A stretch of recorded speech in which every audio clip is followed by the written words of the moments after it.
Hey y'all, so one of my favorite ways to save money on my grocery bills each week is to make one large piece of meat and get multiple meals out of that. And one of my favorite ways to do that is one of these big old pork shoulders. They're also called Boston butts. I get them when they go on sale for 99 cents a pound. That's usually the lowest I see them around here. At 8 pounds, he's right around $8. And I'm gonna show you how to cook 4 different meals out of him.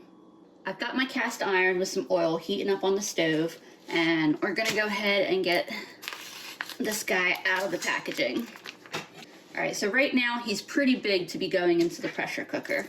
And so what I wanna do is I like to cut these down into, 1 to 2 pound chunks.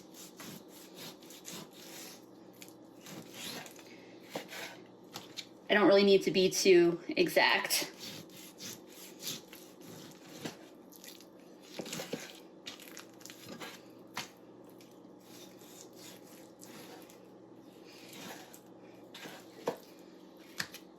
Now there is a bone in here that we're going to come across here.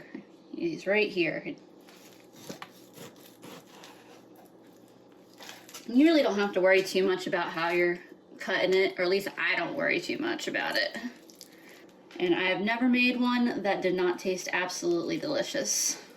I am trying not to ding my knife on the bone though.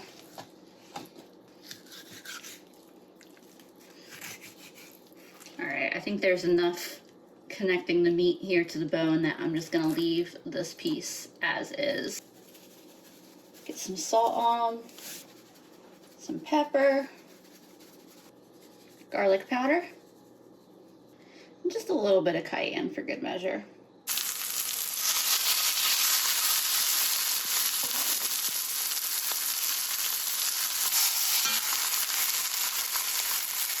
And once they're in, I do go ahead and slice the other side.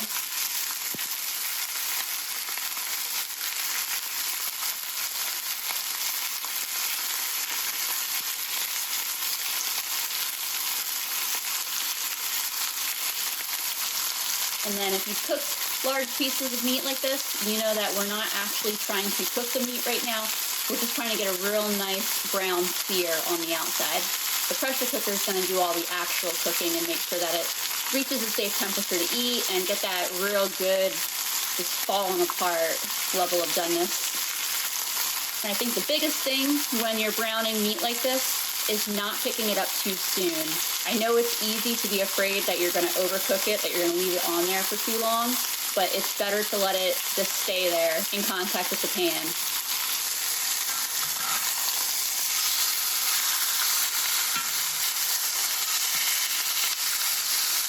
Oh yeah, that is just lovely.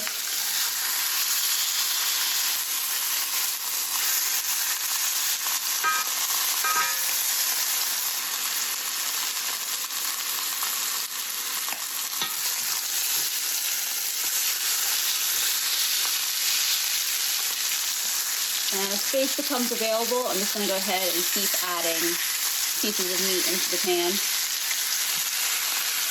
And this piece is finished, I'm going to go ahead and put them in the insert to the pressure cooker. So I've said before that I'm not really a fan of the saute function on the Instant Pot, and this is another one of those times. But I do want all this good stuff in here, so I'm just going to add a little bit of water to the pan. I did shut the pan off already, so it's hot, but it's not as hot as when the meat was in it just a minute ago.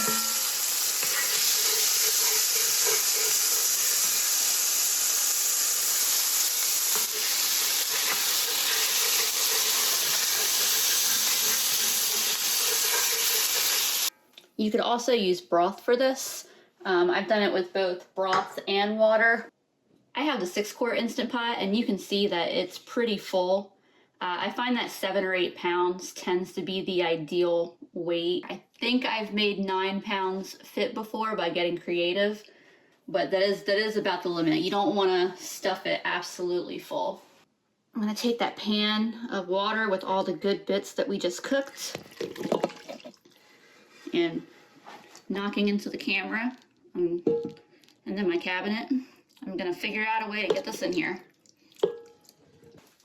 Haha! Success.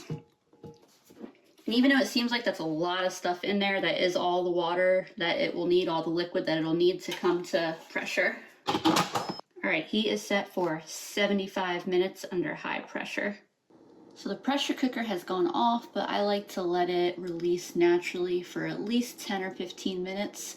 So while that's happening, I washed and cut about 50 cents maybe worth of potatoes, tossed them in some oil and spices, and then these are gonna go in the oven for a little while. My potatoes are a little over halfway done, so I'm gonna go ahead and put this asparagus in there as well. I just pulled the lid off, and this is the goodness that is awaiting inside. That looks and smells absolutely delicious. I like to pull it kind of carefully out of the Instant Pot so it stays in chunks, and then I'll shred it in the bowl. Trying to take it out in chunks is the key word here, because it's just falling apart. I think this is one of those scenarios where a hand mixer would do a really quick, easy job of this, but I don't own a hand mixer, so we're gonna go the less tech way. You can see just how easy the meat just falls apart.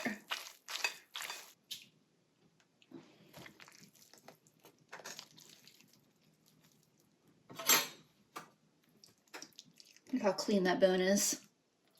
My pork is all shredded, my sides are out of the oven. I've got myself some Sweet Baby Rays. I'm gonna go ahead and get this plated up, and I'll show you what it looks like in just a moment. Here is the completed dish. So the first meal when I make a pork shoulder like this is usually just good old classic pulled pork sandwiches. Our bellies are full, and as you can see there, we've still got a lot of pork left. This is the largest glass container like this that I have, and then what this is actually the liquid from, it's the cooking liquid that was left over in the Instant Pot. And you can see that the fat is already floating to the top and separating from the broth down below. And there's a lot of different stuff that you can make with this, and I'll show you a little bit of that later on. This is a bonus meal. I'm calling it meal 1.5. It is Saturday, thankfully. And so I made myself a little barbecue pork sandwich with a poached egg and some avocado on it. For the second meal with our pork shoulder, we're gonna have some pork carnitas tacos. I have some Spanish rice going in my rice cooker. I have a bunch of pinto beans that I cooked in my pressure cooker. I'm gonna make some refried beans with them. I've got some dough for some corn tortillas ready to go, and then I'm just taking some of my pork and spreading it out on a pan that I sprayed with some oil. You could put your pork in a bowl with some oil and toss it around. This is kind of my lazy way of doing things. All right, now remember, this is my quick and lazy way of doing this. I'm just spraying the whole thing with a little bit of oil. And then I am spicing with salt, pepper, a little bit of cayenne, and some garlic powder. I'm just gonna give the whole pan kind of a shake. All right, and then this will be the last thing that I prepare after my tortillas are done and my refried beans are done and everything else is ready to go. I'm gonna set the broiler in my oven, and usually what I do is I just pop this in there with it on the as high as the rack will go for 5 minutes, and then after 5 minutes I'll look at it and I'll see if it's getting crispy on top of the way I want it, and then I'll put it in for like a minute at a time, just checking on it. It's pretty fatty, so I think the burn risk is pretty low unless you really neglect looking at it. But yeah, you just put it in the broiler and waiting for it to get nice and crispy on these tips.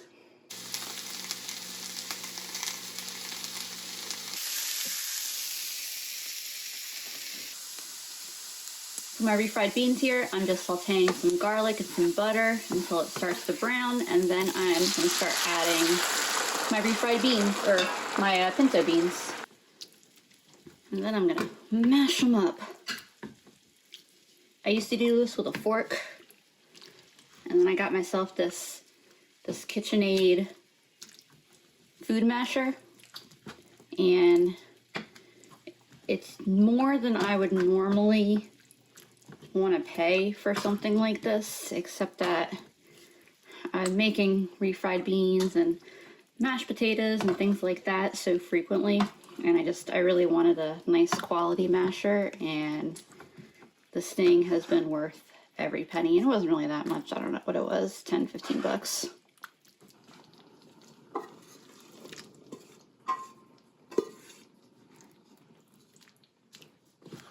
I like my refried beans to be, like, I like to mash up most of them and then leave some whole ones and put the whole ones in after I'm done mashing them. So I've got kind of a mixture of different textures going on.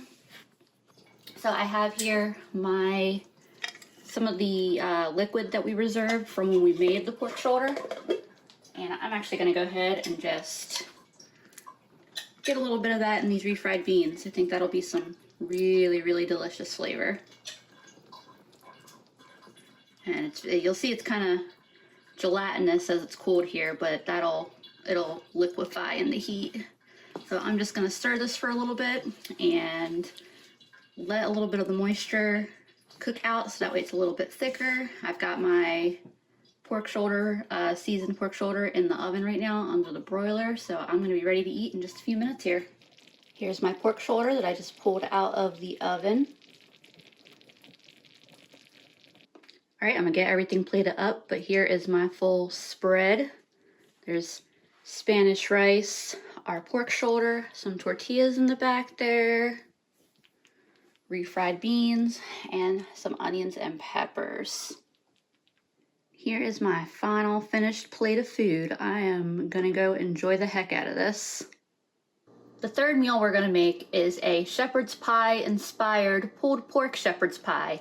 Now keep in mind, I haven't made shepherd's pie in years, and I'm kind of winging it here, but it's gonna be fun. We're gonna have a good time. This is some fat that I spooned off of the top of the cooking liquid. I'm adding one onion that I diced. I'm just gonna cook these for a few minutes in the pork fat until they start to get just a little color on them. I'm gonna add a bit of garlic.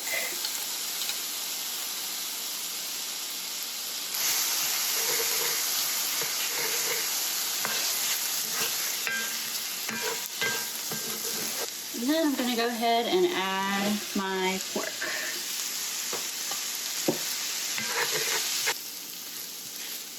So one neat thing I came across recently is that it seems like in Europe, shepherd's pies are usually made with lamb, and if it's made with ground beef, it's typically called a cottage pie, whereas in the US, I have never had a shepherd's pie with lamb. I don't even know where to buy lamb. I'm gonna put a little splash of Worcestershire, some pepper, a little bit of garlic powder, plus a little Italian seasoning on it too. And then I'm going to add some of the cooking liquid. Remember, it's super gelatinous while it's cold, but it'll liquefy right up as it heats up. Then I have a bag of mixed veggies, which I already heated up. So I'm not adding a bunch of cold veggies to the pan. Y'all, I just tasted this and I could just sit and eat this out of the pan right now. So hopefully I made enough mashed potatoes. I also probably could have made my mashed potatoes just a little bit more thin so they'd be easier to spread.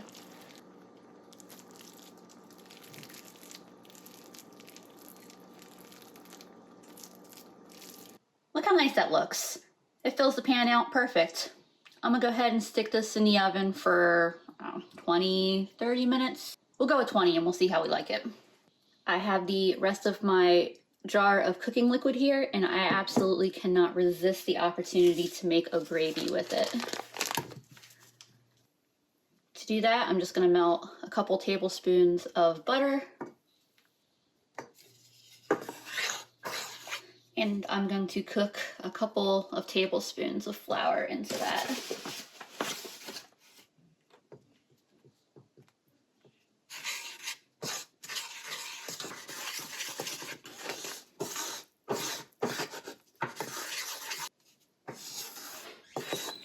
You just want to stir that around. Your goal is to cook the flour, but not to burn the flour. Besides the color changing, it'll get a nice toasty smell, but like I said, you don't want to let it get too dark. Now it looks like I just dumped a jar full of Jell-O into the pan, but I can assure you it will thin out and smooth out and be perfect. You can see now that all the gelatinous bits have liquefied, and as this comes to a simmer, it's starting to thicken. While my gravy simmers for just a couple more minutes, I thought I would bring you over here to the goodness that I just took out of the oven. I'm going to put just a bit of cheese on top of that. We'll see if it's, as good with the pork as it is with hamburger, but I mean, cheesy potatoes, come on. And then I'm gonna stick that under the broiler for just probably a couple minutes and call it good.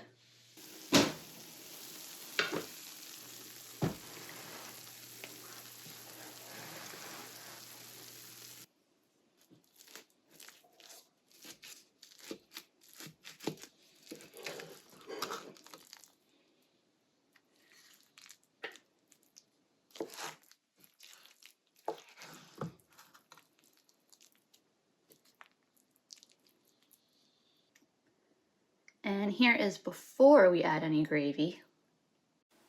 And here is with our super delicious gravy. So Andrew and I are tag teaming cooking tonight for this fourth and final pork meal. We've got some rice going in the rice cooker back there. And then we are, well, not we, Andrew is chopping up a cabbage, which he's gonna go ahead and saute on the stove.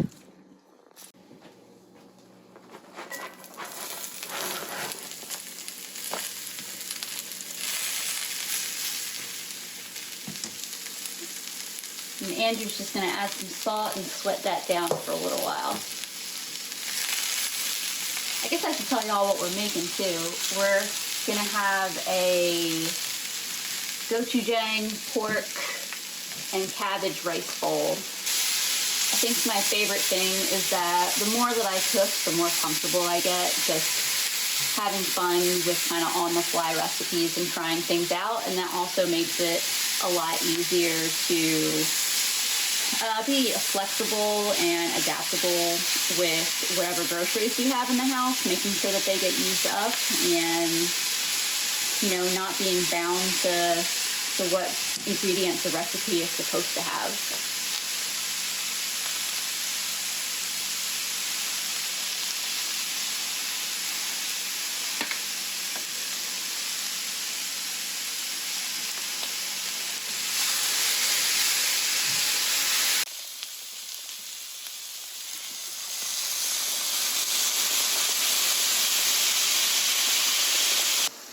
I took the last of our pork and I put it on a sheet pan and crisped it up the exact same way I did for the carnitas.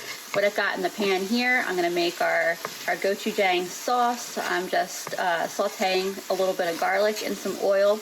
And this sauce is based on a sauce and Korean fried chicken recipe that I make literally every Saturday from Manchi. I'm totally going to link her recipe and channel in the description box below because it is my absolute favorite recipe, probably of all time.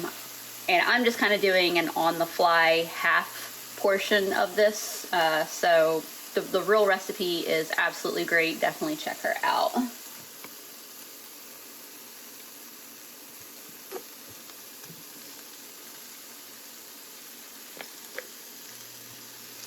I'm using a measuring spoon, but that really doesn't mean anything right now, honestly. I'm hoping I've made this enough times that I can get by on winging it. So that's some ketchup, some corn syrup. You could also use honey. She uses rice syrup in her recipe, but that's a little harder to get. At least around my parts, it's a little harder to get. This is our gochujang that we're adding. A little splash of apple cider vinegar.